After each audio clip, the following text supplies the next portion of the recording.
Hello, and this is Natsuya Uesugi, and welcome to Making Anime episode number 3. Today we're going to talk about storyboards. So storyboards are a graphic organization or a plan that plans out your narrative using visuals that presents information in a clear direction showing the passage of time. So, like a script, which starts at the beginning, middle, and end, your storyboard will also go from beginning, middle, and end.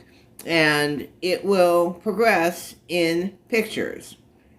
So in each of the pictures, you may have your backgrounds or your dialogue or your people. And then you'll also have information about the scene, like the camera angle.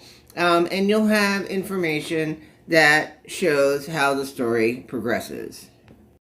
When blocking out your scenes in the storyboard, you want to take particular care to the timing as well as the flow of the story. And you want to make sure that there are camera angles and things like that that are captured in the storyboard, as well as provide notes for the directors, the animators, the writers, and other people who will be working with you on the project. This is very important as the story flows from each scene to the next and from beginning to the end. And we'll get into a little bit more about how that works now.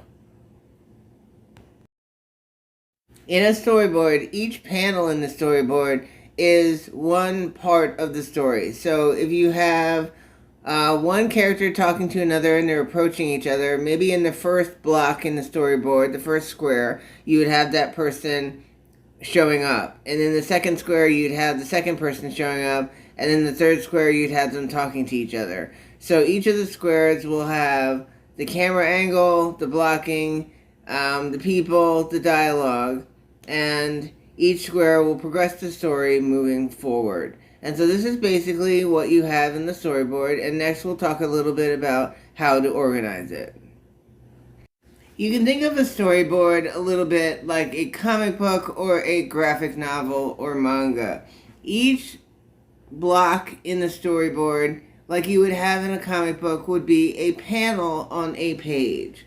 And so you would have multiple panels in the storyboard laid out in the order of the story, progressing it from the beginning of the storyline to the end.